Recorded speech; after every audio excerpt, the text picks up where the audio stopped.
Hello, everyone. Welcome to tonight's presentation, Mobilizing Support for People with Disabilities Who Have Experienced Sexual Violence. This webinar is considerations for family members and guardians. Just a few housekeeping notes. All attendees are muted in listen-only mode. Please keep yourself muted and turn your camera off. As Christine mentioned before, you are able to turn on closed captions by pressing the CC button, and the caption should pop up. If you do have any questions, feel free to message any of the facilitators. So that would be myself, Tara Ahern, Jijin Pak, or Christine Beck. Let's get started. Okay. My name is Tara Ahern, and I am the project director for the Illinois Self-Advocacy Alliance. I'm also the 2020 AAPD Hearn awardee, which we will talk about in a few minutes. Good evening, everybody. My name is Jijin Pak. I'm a project specialist with the Self-Advocacy Alliance and also connected with UIC's Institute on Disability and Development and a self-advocate, and I'm glad to be here.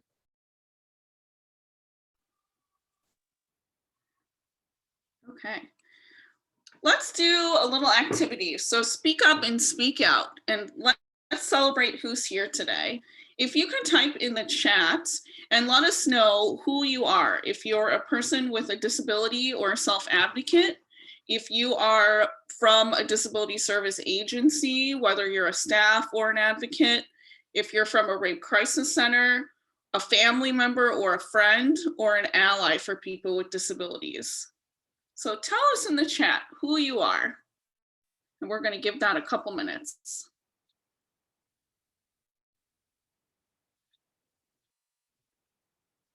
And Christine, I'm going to ask you to help with that chat function to let us know who we've got in the room.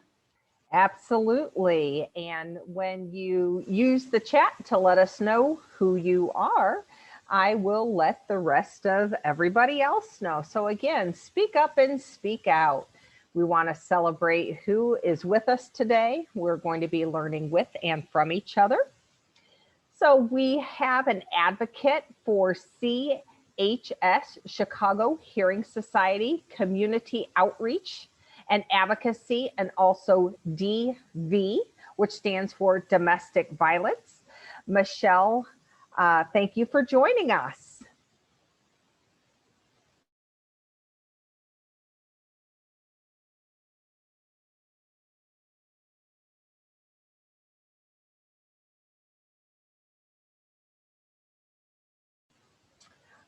All right, we also have service agency staff, social services representative for Kreider Services in Dixon, Illinois. Welcome, Joni.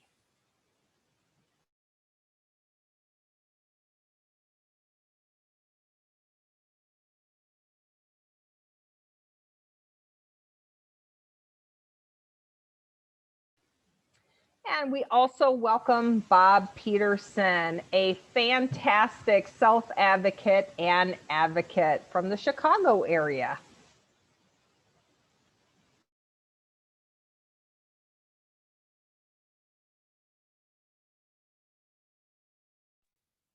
Okay, let's get going. So I know there's a couple more folks. Thank you so much for joining us. I know that we do have a mixed audience. So if you are watching the webinar recording now, thank you for tuning in. We are going to be talking today, really through the lens of supporting family members and guardians in really advocating for the people in their lives. So that would be people with disabilities who are either their family members or their wards who they are a guardian for. So thank you all for joining us today. Our objectives for tonight or today are to discuss identity, health, sexuality, and relationships, to recognize the intersection of disability and sexual violence and its impact on survivors. Also to review ways to access services and supports, and lastly, examine resources that are available.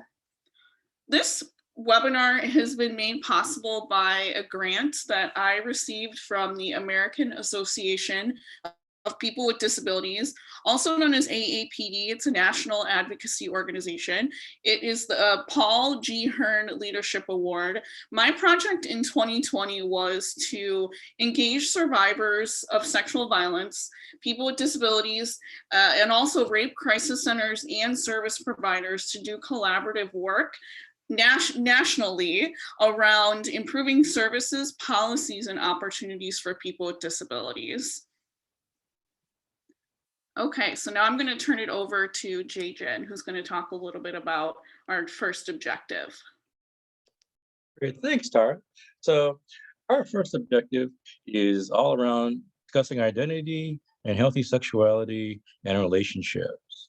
So next. You know, as we talk about our topic, the umbrella topic of today of mobilizing supports, and whether you're a provider or a caregiver or a family member, you care about, you're working and supporting someone, a self-advocate with a disability. And one of the key principles that those of us in the disability community are fighting for and always learning about and working to empower ourselves is the concept and the ideas of self-advocacy. To speak up and speak out for our rights and our wants and our right to pursue our lives. And the core concepts around self-advocacy are around the ideas of, thinking about who are we speaking up for? Who do we talk to and share and communicate our wants and desires and our objections to, if that's appropriate. The idea of self-advocacy about what, thinking about what the topic is, what the question is, what we want to be addressed or accomplished. And in the context of this conversation and this training, it's all around empowering and helping us with, learning about and exercising our right to pursue relationships and sexuality, stay safe, and reduce risk of sexual victimization. And then, part of self-advocacy along with the who and the what is figuring out and just helping self-advocates identify where and how to communicate, what time to communicate, and helping them come up with the language and the process, train self-advocates how to communicate their desires in a very effective way. And that's something that the Alliance and other allies of the Alliance have helped self-advocates do. So that's a real quick rundown of the power of self-advocacy. The empowerment is what we can do one way that we can empower self-advocates, and you as providers and you as family members and guardians, by helping and encouraging and helping self-advocates access self-advocacy skills, is a way of helping them.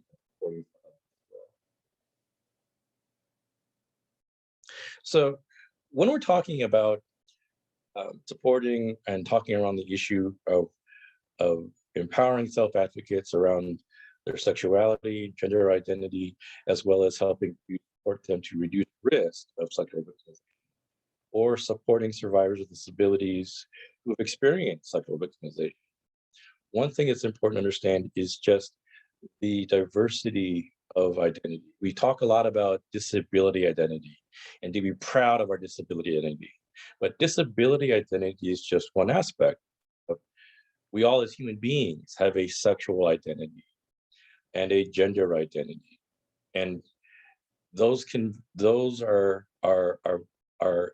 vary drastically amongst each other. And all the gender identities under the umbrella of our gender identity and sexual identity are all normal and acceptable, and it's important to be open to that gender identity, and helping a self-advocate who are asking questions about their identity, determine it's how they identify internally. I identify as male. I feel like a man. I feel like a boy, depending on how to make sure that's age appropriate. If self-advocate is saying, I feel like I'm a girl, and that's how I identify and see themselves, then that's their And as they mature into adulthood and start talking and showing interest around romantic attraction and dating and looking into sexual attraction, then helping them understand their sexual orientation, whether they are same sex or opposite sex, understand that understanding those feelings and safe ways of communicating and addressing. And some of this is talked in more detail with some of the other sessions that are part of the series that Tara put on, which are also available in recorded format. We're not going to go into much. But also, just helping them understand around their sexual expression. It's letting self-advocates and encouraging them and helping them understand how they communicate and express their sexual expression to the outside world. Everything from the words they use to describe themselves, their gender pronouns, as passions, and other types of activities. So again, as those conversations come up, whether you're a provider or a family member, in the context as they come up, just helping them find the resources and addressing to help the self-advocate learn about and understand the questions they may be having at that time. Okay. Next. So speaking of diversity of gender and of gender and sexual identity, it is important to understand that people with disabilities are just as diverse as anybody else, any other community. And people with disabilities also belong to and can belong to the as lesbian, gay, trans, and bisexual or gender non-conforming communities. And as you can see, it just goes to show, the numbers on the screen show that there is a lot of folks in the disability community, in the developmental disability community, may not be aware or not have knowledge of the LGBTQ community. And because of that lack of knowledge, many of those individuals may struggle if they are gay, if they are trans, bi, lesbian, and they're not aware or they're not given access to that education. They have a harder time in struggling in terms with their identity, as well as many people with developmental disabilities. Again, as I mentioned, having a hard time accepting that. So, move on. So, as I'm sure you've all heard in news stories and discussions in the past, because the LGBT community is marginalized, there is a higher risk and higher incidence or increased risk of suicide within the LGBT community, especially with young youth. And because people with disabilities, whether they're youth with disabilities or adults with disabilities who identify as LGBTQ, who are struggling, who may encounter some of the negative stigma, bullying, the negative perceptions, the marginalization messages, may also struggle with depression and suicide. So it's important to understand that this affects our community as well. So all of that is connected with ideas of bias and oppression. We live, generally speaking, in our society, we deal with different types of oppressive systems. In recent months and recent years, and continuously, we have conversations around racism, sexism, ableism in our community. Folks with disabilities, developmental disabilities, other disabilities being discriminated against or bullied because of our disability identity. And I bring that up because it's important to understand that, as part of our society, we consume messages around different populations, disability included. And the self-advocates also consume and hear messages about their disability. And just because they may not be able to fully understand maybe some of the language, they understand the tone and the negative or the bullying kinds of messages. And it's important to just understand that this kind of bias and these types of ideas are out there. And all of those create, again, kind of influence and have an impact on how society responds to sexual assault survivors. We'll get through in a bit. And some of the concerns that sexual assault survivors and fears that they may be having. And we'll talk about some of those in a little bit, with as well as how to address those. But just keeping in mind that why that bias is very real. Okay, next. So let's talk about moving and kind of laying a foundation and some of the key things. As people with disabilities, we're people, as the power of the of the person. We want to be seen as people with depth and complexity and full range of emotions. And as people, and disability is just one part, we have human rights. We have the right to have healthy relationships. And healthy relationships are essential to a full life, whether that's friendships, family relationships, intimate partner relationships, sexual relationships, all of those things. As people, we have a right to explore. And having access to learn about and explore our identities, as our gender identities, sexual relationships, sexual identities, just the ability to access that information, to explore it, to learn it, is also an important right that we need to support.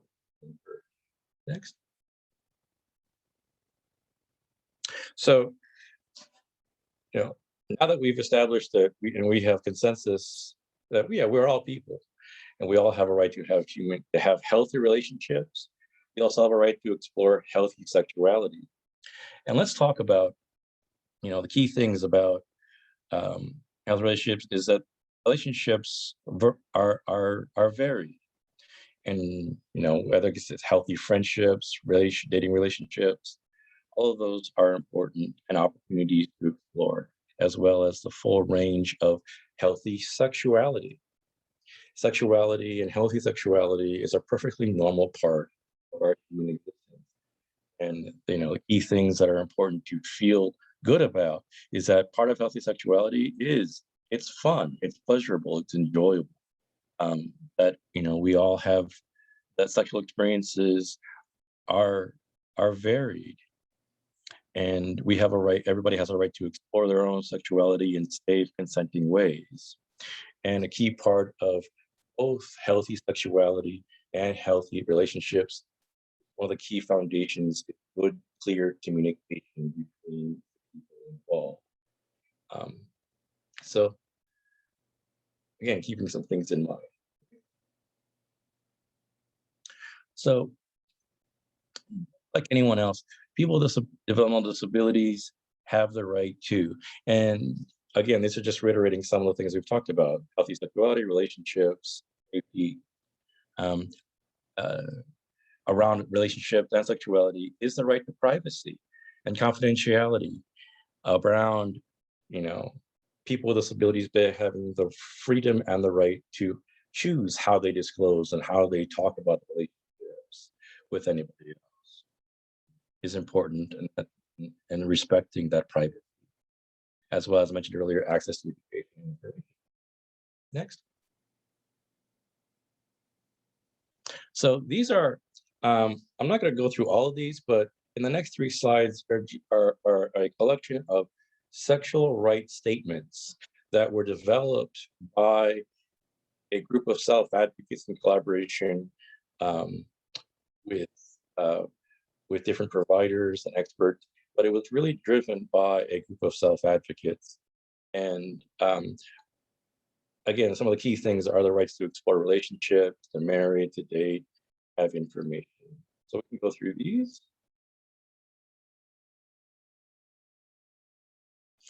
Again, a couple of the key ones is, having the right to choose one's own sexual partners, have privacy and dignity. I really like, and I think that's important to say, have the right for dignity related to dating and sexual experiences. And the right to have all the things, having safety being part of all of those. Next. Okay. So let's get a little bit about some of the around relationships and this information. Move on to the intersection of disability and sexual violence. So quickly, sexual violence is an umbrella term that encompasses some of the examples of sex crime that's on there. Rape, abuse, sexual incest, sexual abuse of children, sexual harassment. They're just different. Next. So one of the things, as we talked about earlier about bias and misconceptions, one of the barriers that creates challenges and barriers for survivors, whether disabled or not, to access to services is a lot of misconceptions. And we've talked a little bit about the power of misconceptions and bias around disability. But the idea is that that sexual violence occur between strangers, the ideas that males don't get assaulted, that yes means no, or that you can't change your mind once consent is given. There's a lot of false reporting, these are all myths, and it's important to acknowledge these are myths. They're wrong. They're not true. So just to set. In terms of facts and figures, the prevalence of sexual victimization for people with disabilities is about 1 in 3. In terms of victimization, people with disabilities have 3 times greater risk of victimization. And according to an NPR story series from a couple of years ago, they found that within intellectual and developmental disability communities, the risk is 7 times greater than non-disabled folks. So the risk is there, and it does happen. Next. In terms of some of the risk factors, we've talked, some of the ones that it can highlight is many people with disabilities live in poverty and reduces risk to access resources. We talked about some of the stigma and the misconceptions around people with disabilities that create discrimination, as well as because of a person's disability, they may have increased reliance on different services or accommodations that offenders will exploit. We'll talk about some of those next. So in terms of, before we get to a little bit about the tactics of offenders, some of the consequences of abuse that many survivors may encounter, just gives you a sampling of the types of consequences that some survivors may experience. In terms of, they may have because of the trauma they are feeling, it may interfere with their employment, possible risk of increased depression or other mental health conditions. Their self-esteem and their self-confidence is shaken. Their judgment may be shaken. They may have, and some of these reactions may also result in poor health and other types of medical conditions that may be. In terms of risk factors, some risk factors are things like, people with disabilities. We have our misconceptions. Offenders can take advantage of a person's disability. Many folks with disabilities don't have access to information around sexual violence information or sexuality information. And the lack of, and they may not have been trained or given the information on how to speak up and speak out about sexual abuse situations. And for many folks in the disability community have been socialized to follow able-bodied authority, because I can attest this myself. When I was a boy and young child, even into a young adulthood, when I realized I was disabled, I remember very clearly getting messages from society: because I'm disabled, I should listen to my able-bodied parents, guardians, teachers, providers. They know better. And that message, whether it's implicit or explicit, over time creates a mindset where, oh, maybe makes somebody easier to question their own judgment. It may take longer for them to disclose or ask for help if somebody's feeling that way. Next. So let's quickly talk about offenders. Offenders will use and exploit a person with disability accommodations. They may, one of the realities around the relationship between offenders and victims is that the majority of offenders are known to their victims. Over 80% of the time, offenders are known to their victims. And in cases of being disabled, their family, friends, care providers, somehow, shape, or form, offenders know their victims. So offenders may befriend the person with a disability, and over time find ways of gaining the person with a disability's trust and gain control over their medication, their equipment, may offer and become their driver to provide transportation, to go to school, to work, to other appointments. And when the offender gets that control, manipulates, coerces into a position where they have control over their victims' accommodation or needs, they will exploit and say, well, I will not drive you to your appointment. I may forget your medication. I may not be able to help you transition from your bed to your chair or to the bathroom or whatnot if you complain, or if you don't let me, if they don't let the person, unquote, let the person sexually assault them or abuse them. Again, a way of instilling fear, intimidation to force compliance by exploiting a person with disabilities accommodation needs. Okay, next. Similarly, again, one other thing that another point of exploitation that an offender could use is financial exploitation. They have a way of getting control over the person's disabilities paycheck or bank account or SSI or SSDI payments, and they will exploit that control and say, well, I'll make sure you don't get the money if you complain or if you make charges or if you don't let me do whatever the behavior is. And again, to be clear with this is the offender actively choosing to threaten, intimidate, emotionally manipulate, to force their victim into compliance. It is solely the offender's responsibility. The victim has no accountability in the situation because they are a victim of the person's control.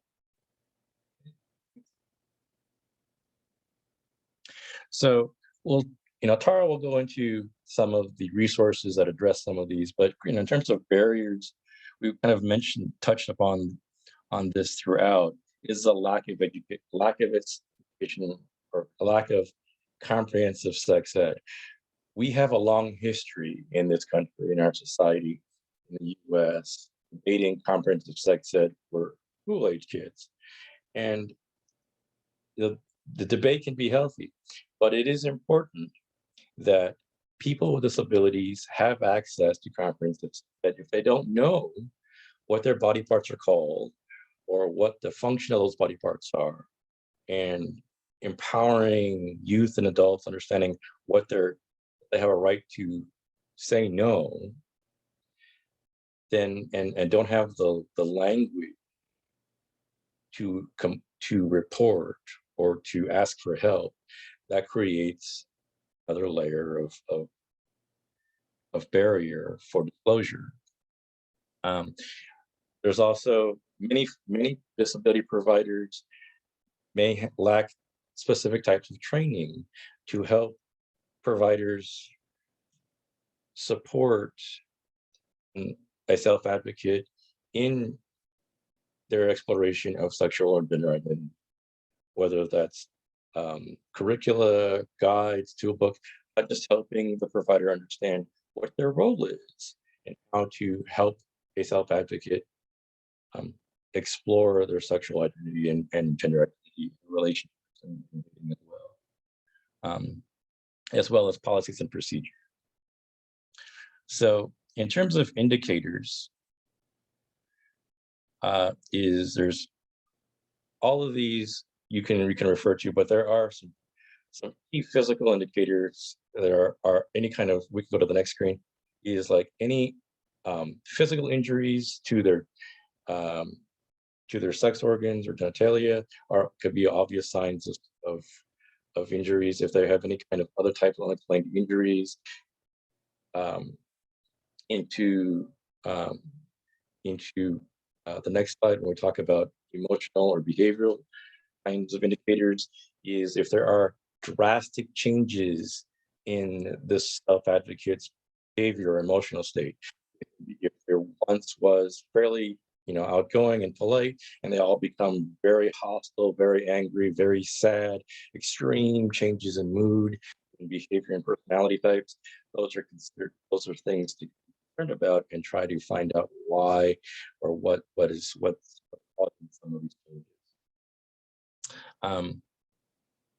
Along with if the person is not sexually active and they suddenly become very sexually focused on sexuality or sexual behaviors, and that's a very drastic new type of behavior or interest, and that could also be an indicator of possibly abuse happening.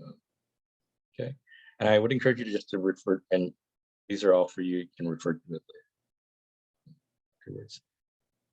And we can go through these more.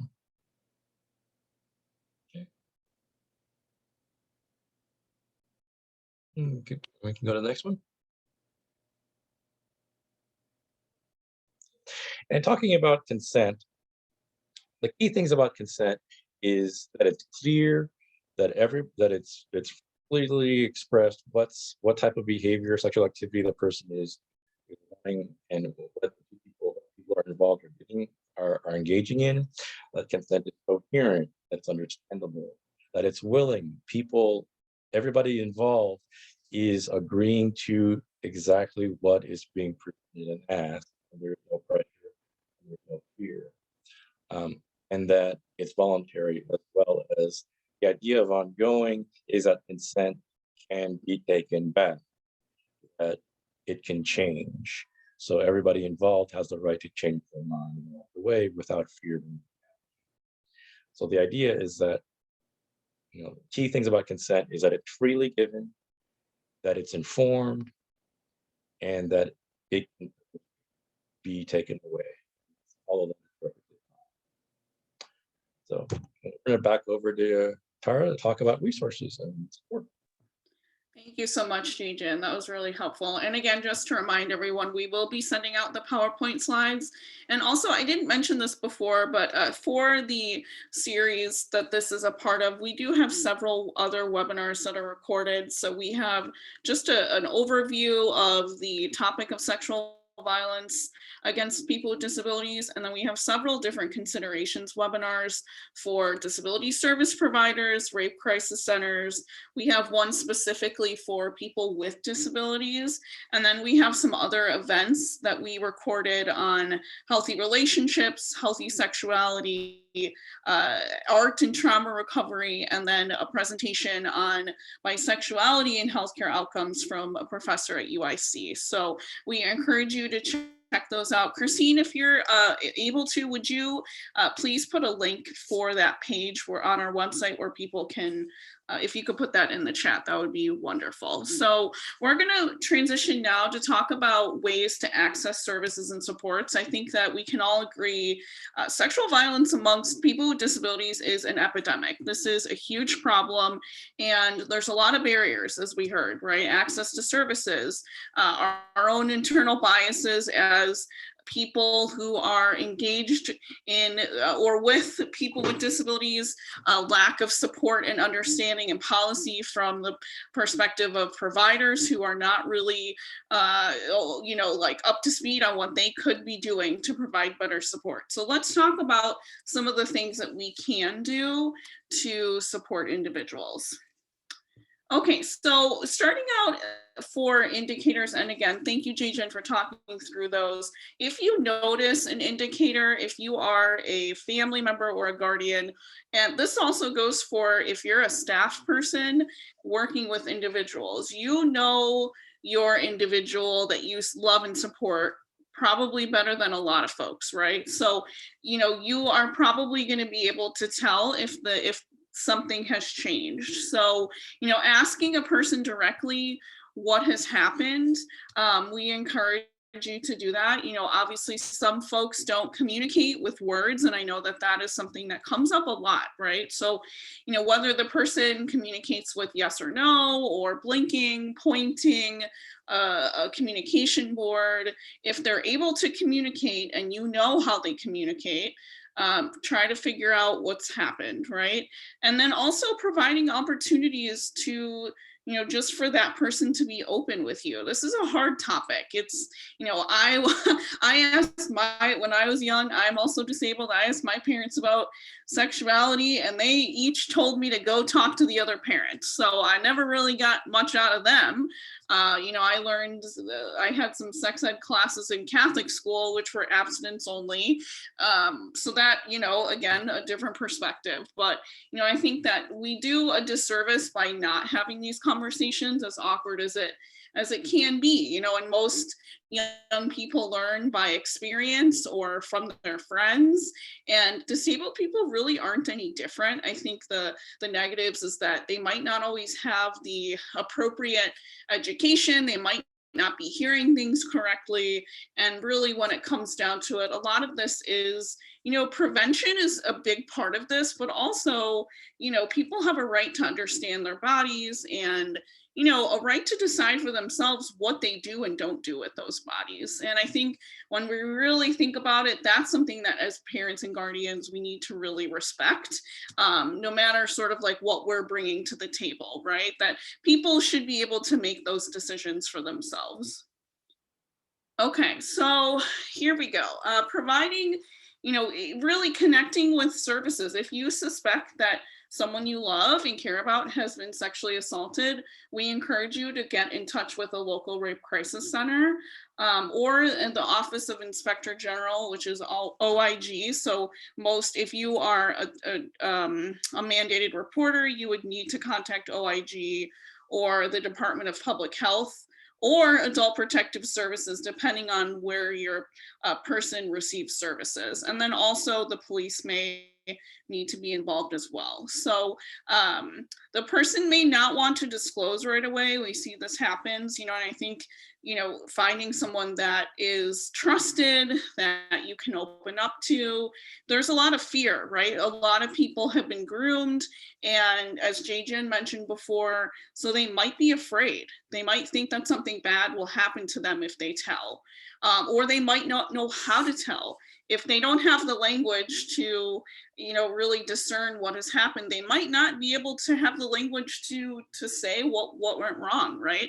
So keeping that door open, that someone can disclose at any time, that's really important.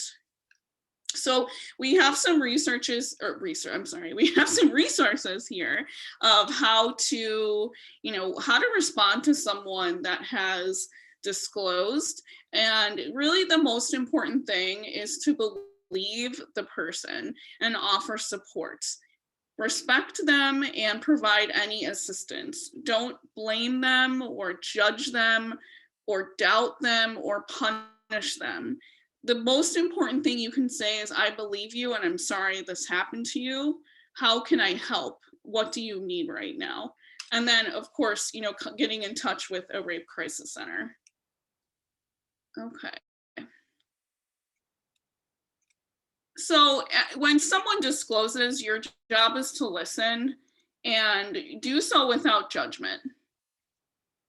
And that to communicate that you understand. The person, the survivor should guide the direction of the conversation if that's appropriate and they're able to do that.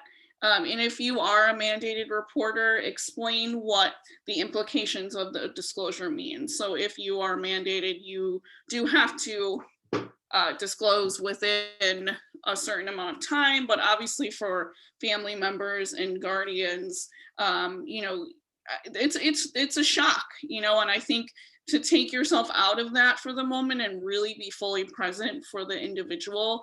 As harsh as this sounds, it's not about you, it's about the person. And if they have gotten to a place where they feel comfortable in disclosing, it's an honor that they've chosen you to talk through this. So again, your job is to be supportive and to offer, you know, whatever resources you can.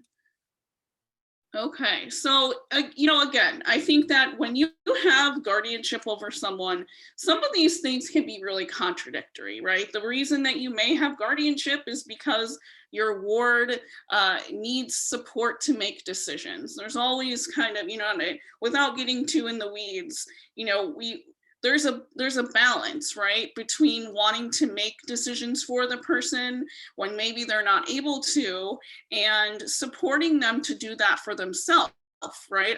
That is the role of a guardian, to help the person and encourage them and whenever possible. So it's really your job to give them the options and help them make a choice that works for them. And I think we can also bring a lot of our own stuff to that too. We can't assume what we know, assume to know what will help or what the person may want or need. You may think the person should go to the police and maybe they don't want to do that for whatever reason. So I think, you know, really making sure that the person is leading the process, that's the most important thing. Okay, and then again, just your attitude and actions will make a difference in the person's recovery for the rest of their life. I think there's an immense amount of responsibility that goes along with responding to disclosures. So keep that in mind, that if your ward or your son or daughter, your family member has been through this, that this is an opportunity for you to really make a difference in their recovery. And so, you know, keep that in mind, that your attitude and actions will certainly make a difference. There's a lot of resources that we're going to talk through. Jajan mentioned the rights statement that was developed by Self-Advocates several slides ago. This is also an incredible document that the Alliance was part of. And I believe Bob Peterson, who's on the call today on the meeting, the presentation, oh my goodness. So this is a document that was drafted. It's titled What Self-Advocates Want You to Know. And it's really to service providers. I think this is important because, you know, there is a real barrier, right? So we know that a lot of service providers are just not equipped to handle disclosures. A lot of them are struggling to provide, you know, classes. I think sometimes guardians can be a barrier, right? If you're really not sure about this and you don't want your son or daughter or your ward to learn about these topics, that can be a challenge for providers. And so, you know, we're not here to tell you what is right or wrong, but we're here to tell you what Self-Advocates have told us, right? And what they're saying is that, you know, they want to know more so they can decide what's right for them, their body, their choice. A lot of folks did not receive a lot of information and had to learn from the school of hard knocks. I'm still trying to work through the trauma of learning this hard way. We've had classes before, but I can't remember what I've learned. And then also, you know, wanting to learn from people like us. So this is something that we were really involved with making. And so again, there's a link for this that you will be able to click on when you access the PowerPoint slides. So a lot of the pushback and issue around the topic of healthy sexuality in the state of Illinois has been bubbling for quite some time. So with the support of Guardianship and Advocacy Commission, Council, I always get it wrong, the self-advocates worked to pass a legislation in Illinois called House Bill 3299. It's now Public Act 101-0506. So this was spurred by the voice of self-advocates who were saying that they wanted access to healthy sexuality and relationships classes when they were receiving services. So this basically means that anyone who's receiving day services, whether it's developmental training or sheltered work, or people who are living in residential services. So that could be a community integrated living arrangement. And this also means that folks who are living in ICF, so intermediate care facilities and state operated developmental centers, that these individuals can and should have access to this if they want it, right? So there was some regional town halls that were held on this topic, and a legislative process that ensued, including witness slips and committee hearings. There was a huge amount of pushback from both providers and guardians, which was just very sad and also, you know, telling, right? So luckily the bill was passed, and this is the language that you can check out. So you can also view the bill here. So where it stands now is that the Alliance and a lot of other amazing organizations that you see here on the right, including the Department of Human Services, the Office of Guardianship, the Illinois Coalition Against Sexual Assault, Division of Developmental Disabilities, UIC, the Alliance, Blue Tower, and most importantly, self-advocates are on an implementation committee to make sure that this is done well, right? So we've got a bill now, how are we gonna implement this? So we've got several committees, subcommittees that are working through the logistics of this, and some of the resources that have come out of the committee work have been really great. So we talked about this before, we're going back a little bit, but if someone you love has been sexually assaulted, we encourage you to connect with a rape crisis center. Their staff will be able to help you find you, they'll be able to help direct you in how to navigate that. You may need to engage with law enforcement. We know that can be triggering for some folks, and also engaging with the medical care system. People with a lot of chronic health issues can be really triggered by that setting as well. So just keeping that in mind too, that might be part of an individual's fears. So working through some of those challenges. We want to make sure that checking for injuries and evidence collection, sexually transmitted disease testing, and of course pregnancy testing are conducted if that is necessary. But again, the first priority is to make sure that the person feels safe and comfortable. Okay, so SECEDA, or the Sexual Assault Survivors Emergency Treatment Act, is a law that was passed. And basically this requires that hospitals have to provide care to survivors at no cost, okay? So we don't want, a lack of health insurance or finances to be a barrier to accessing services. So this establishes a lot of supports for on-site care the day of, and then also follow-up care. We also have, this is the number for the Illinois Coalition Against Sexual Assault. They have a 24-hour hotline, and their services include medical and legal advocacy, as well as counseling services. So for those of you, let's talk about guardianship. For those of you who are listening or watching who are guardians, guardianship, as you know, is the legal relationship between a person or an entity and an adult who's been determined by a court of law to be unable to make decisions on their own behalf. So we've got different kinds of guardianship, okay? So a question that we get asked a lot is, if my ward has a guardian, I can make a decision for them to opt out of sex ed classes or counseling services or getting access to care at an emergency. The answer to all of those is no, you cannot. you cannot, basically you cannot say to your ward, no, you cannot access these services or supports. Their rights as advocates trumps or supersedes your guardianship limitations, okay? So here, but let's talk through this, okay? An adult with a legal guardian can decide whether his or her guardian can look at his or her rape crisis center records. So those are something that can be kept to themselves. They can decide whether or not to waive rape crisis center privilege. And if a court decides that the adult with a guardian is not capable of making an informed decision about waiving privileges, the guardian still can do so, provided that their interests are not adverse to the interests of the adult. And the reason that we have these protections set up is that many people with guardians are assaulted by their guardians, okay? So we need to make sure that the people we're serving are safe. Many people believe that people with disabilities can't think for themselves or give consent to services.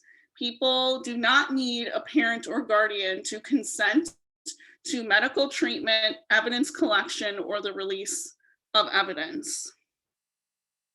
If a person cannot consent to the release, a law enforcement officer may release the evidence if the guardian is unavailable or unwilling to do so. Information must be presented in a format that is easiest for the person to understand. This can be a huge challenge, especially when it comes to engaging with medical providers or police officers, as you can imagine. And support the person by reading the consent form as is and then clarify each section. So consent to services includes what options, risks, benefits, and consequences for not consenting. So again, we're not bringing this up to create, issues or to, make anyone upset. But again, we want to make sure that people have the right, people have the option to access services that they may need. Okay. We just talked about that. So counseling service is one of those things that has really changed. In years past, before some incredible advocacy work in the state of Illinois was done by Illinois Imagines, which was a project that was around working with Illinois Coalition Against Sexual Assault, an adult with a guardian can now attend up to 12 60-minute counseling sessions without consent of their guardian or notice to their guardian, unless the counselor or therapist believes that disclosure is necessary. So this number 12 used to be, I think, 8, and before that, I think it was 6 or 0, right? So this is a really, really incredible, really accomplishment of advocates in the state of Illinois. Okay, and then again, this is all at no cost. Okay, let's talk about resources. So there are so many really great resources out there. Illinois Imagines created a curriculum. It's designed for women with disabilities. I've used it personally and I've adapted it to work with, men and people that are gender nonconforming.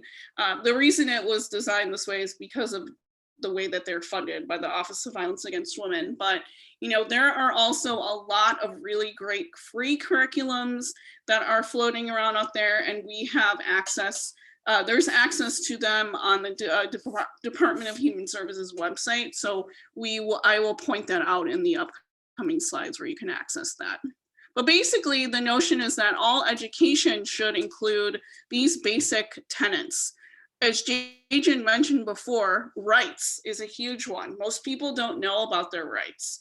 And the fact that they do have choice, and that all relationships are built on boundaries and healthy consent, right? Being able to say yes or no, and to change your mind whenever you want to, right? Within reason. I mean, I think, like, obviously, as Jajan said before, consent is freely given, and healthy and unhealthy relationships, that's a big thing.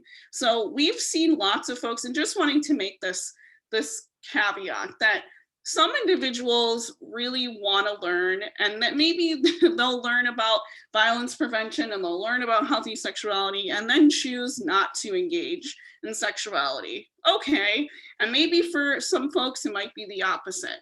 At the end of the day, our job is to make sure that we're informing individuals about what their rights are and how to be safe so that they can make better decisions, right?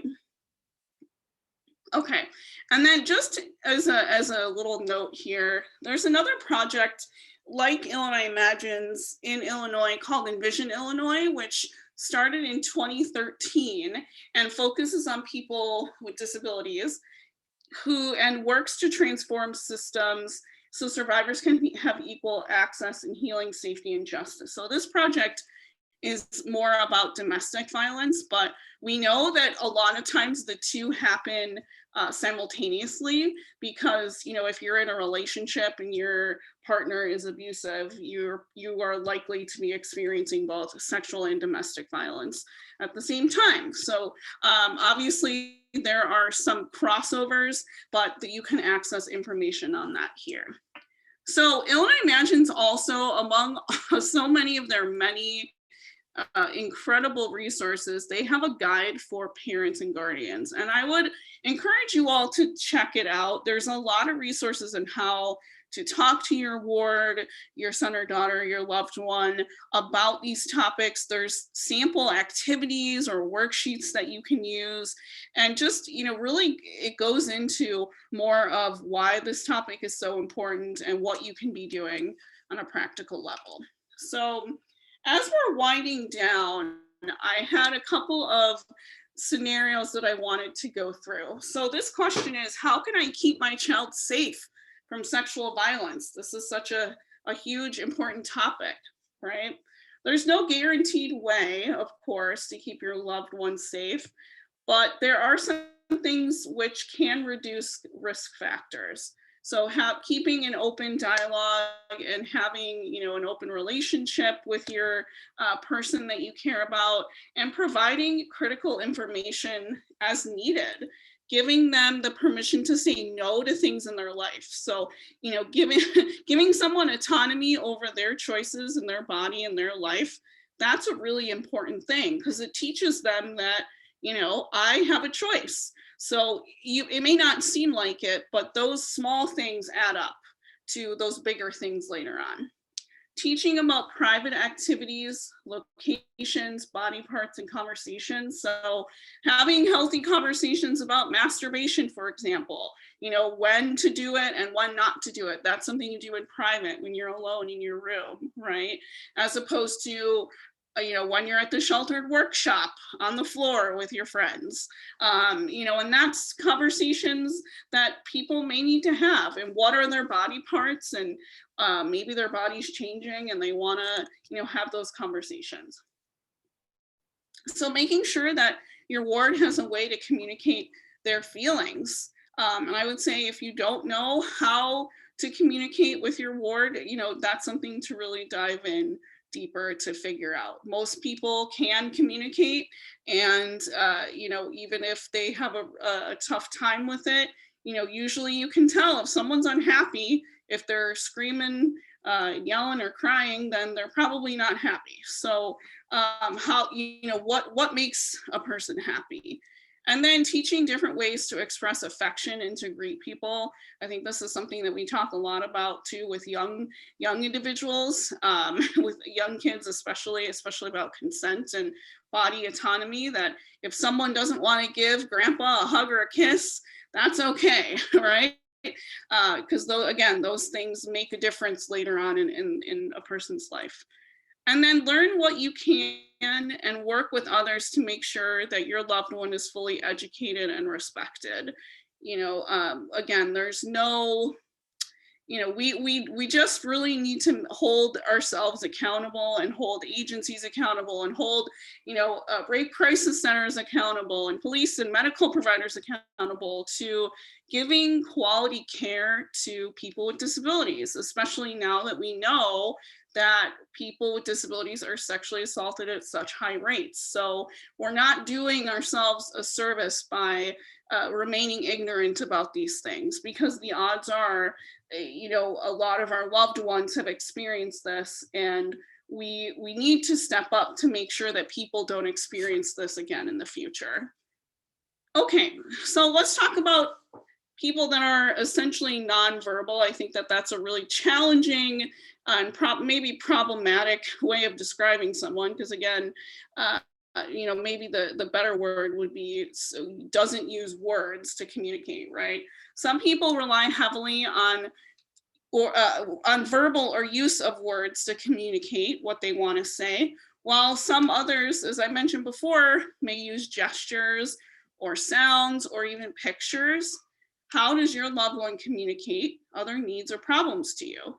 They may let you know about abuse the same way that they let you know that they're happy about other things. Additionally, you may notice a change in their response around being around others or other people touching them.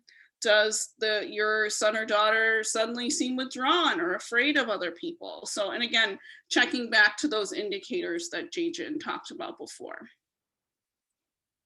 Okay, so for some of the providers that are with us tonight, they're just reminding you again that there's resources that Illinois Imagines has for starting empowerment groups. I know that a lot of you are thinking now about, well, what curriculums are we going to use and how can we really get this off the ground? So we encourage you to check that out. And here's that incredible resources page that I have been hyping up this whole time. So we have the Illinois Imagines resources, the sex ed curriculums that have been reviewed. That's where you'll find that here. The Alliance has some really great resources, and also our webinar series recordings that you can check out. The Illinois Centers for Independent Living are another great resource, as well as NAMI, which is the National Alliance on Mental Health. We also have Equip for Equality, which is the legal arm in the state of Illinois. So they handle, you know, legal cases that you may need support with.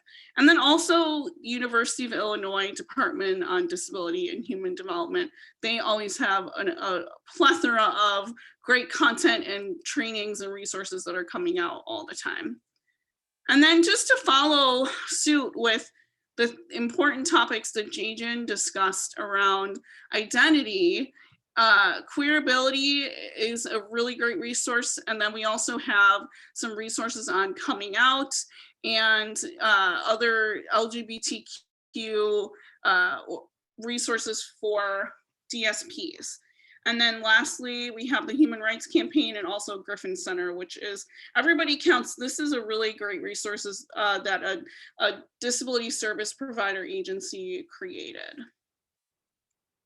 Okay, so as we're bringing up the rear here, we want to talk about continuing the work. So I'm not going to spend too much time on this, but wanting to talk through what we're doing, what the Alliance is doing to support agencies and organizations that engage with people with disabilities. So the first thing that we have here excuse me, is an action plan. So we have a link to this as well. I would say that this is a useful tool for anybody, right? If you're wanting to do anything with really, you know, what is the thing you want to do, and then who's going to do what by when. This is a resource that we use with self-advocates, and we also use with agencies when we support them. So one of the big things that the Alliance is doing now is guiding agencies through how to get to their next. So what is the thing that you want to do? Is it you want to provide better services to people with disabilities? Great. What are the things that we can do that are low-hanging fruit or easily accomplished? And what are some of those bigger long-term goals that may need board approval or you know, different, you know, levels of accomplishment, right? So one example of this is that we've worked with disability service providers to do work around this, but we've also worked with some rape crisis centers to make sure that they're disability responsive. So is their site physically accessible? Do they have easy to understand consent forms when and if someone with a disability is engaging with one of their advocates in the hospital or receiving counseling services? Do the counselors know how to work with someone that has a developmental disability? So all of these things are things that we would work through with them and just make sure that there's training opportunities, that they have enough resources. We're also starting to work with other organizations like Planned Parenthood of Illinois, just to make sure that, again, we're all on the same page. So being disability or trauma responsive is really important. And for the families and guardians who are here, this is something that is currently happening. So wherever your ward is receiving services, they're probably, hopefully, aware that this public act is now in place. And so they will need to start providing these services and supports for your ward at some point in the near future, right? So making some adaptations as I talked through before, and then you really figuring out what their needs are is important. Okay. A big thing too is collaborating with other services. So for a disability service provider, you know, they would need to connect with their local rape crisis center, which isn't always happening. And so those are great ways that we can support each other.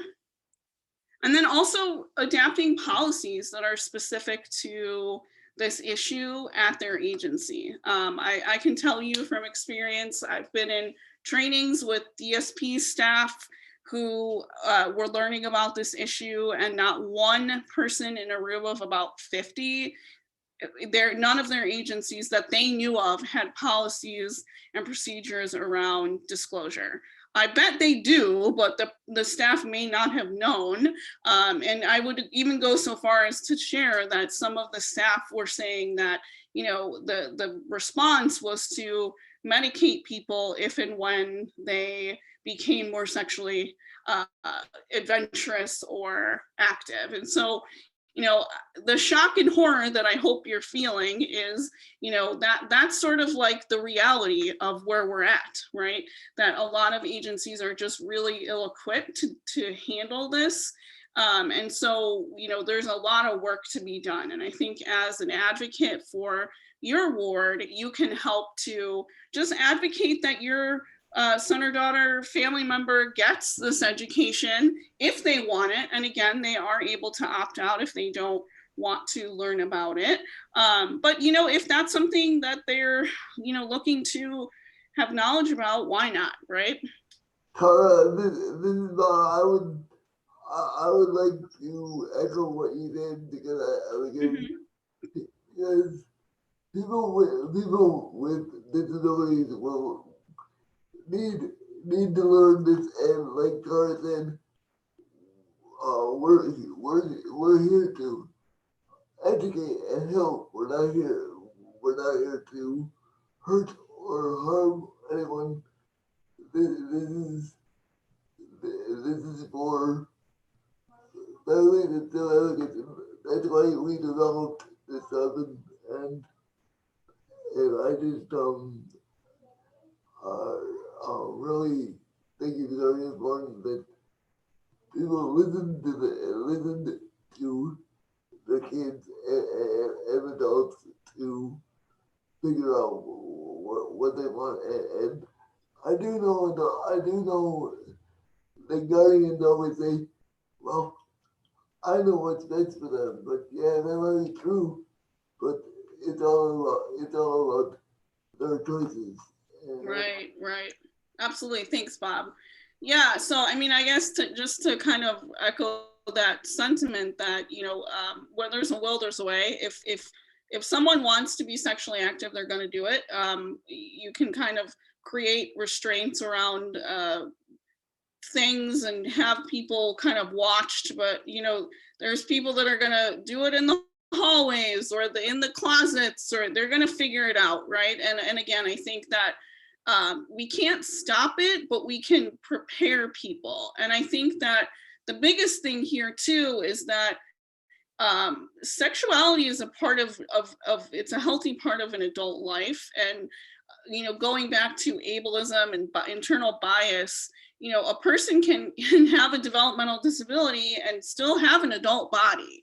So there are desires that we want as adult beings, right? And so we have to keep that in mind, that this information is not just to help prevent sexual violence, but it's to also encourage healthy sexuality, right? We as uncomfortable as that is, we don't want to have the people we love experiencing these traumatic things when maybe if they had learned certain things about consent and boundaries and how to advocate, then it's not to say that it could prevent anything, but we certainly want people to have those opportunities. So collaborating with people with disabilities is the most important thing that we can do to empower them, right?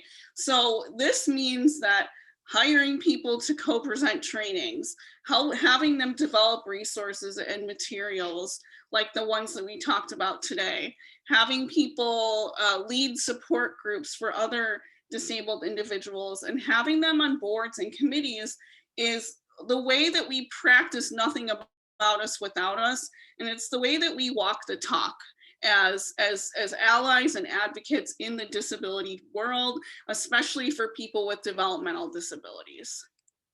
So the question that I want to leave you with, and I hope that you can share in the chat, is what are your next steps or bright ideas in mobilizing support for survivors with disabilities? What are you taking away from this training? What are the things that you're left with? And this is Christine in the chat box. We did have a comment from Jay-Jin relating to the legislation about sex education. Jay-Jin wrote, much gratitude and respect to the self-advocates for all their work to push this legislation to law. This is a good thing.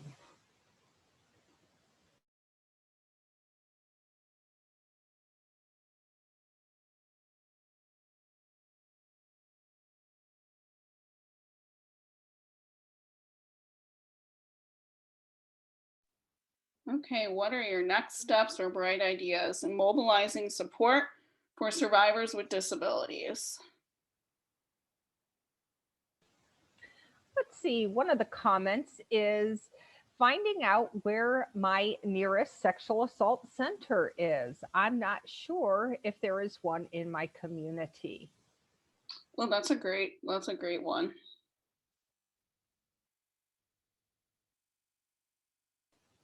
Yeah, and I would say also for those of you who may be watching the recording, some suggestions are, checking in with your provider agency to see, what are the protocols, where are they at with this piece of legislation?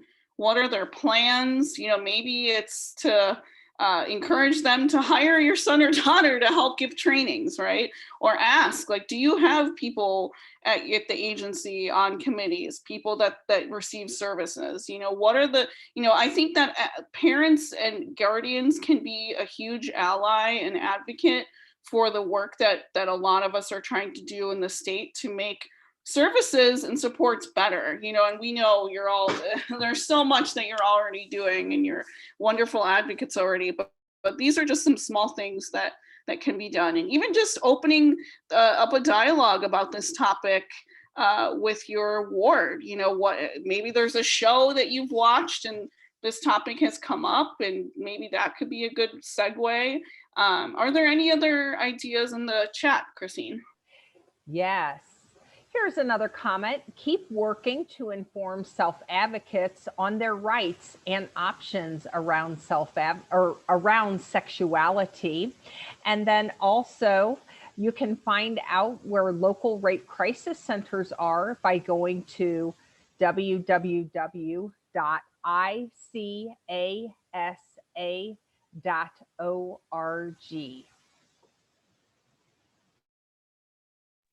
All right, thank you so much. Okay, is there any questions, comments, or considerations before we end tonight? And just wanting to also let you know, I have put my email up on the screen. So if you have any other questions or comments for me around this training, or if there's any other trainings that you'd like to see from the Alliance in the future, and wanting to send a big shout out to both AAPD and also the Illinois Council on Developmental Disabilities, who is our funder and makes all things possible for the Alliance.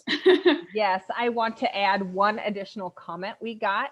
Keep finding ways to engage families and guardians on how to support survivors. Yes, thank you so much. All right, and with that, we thank you all for joining us tonight. Have a great evening and be well.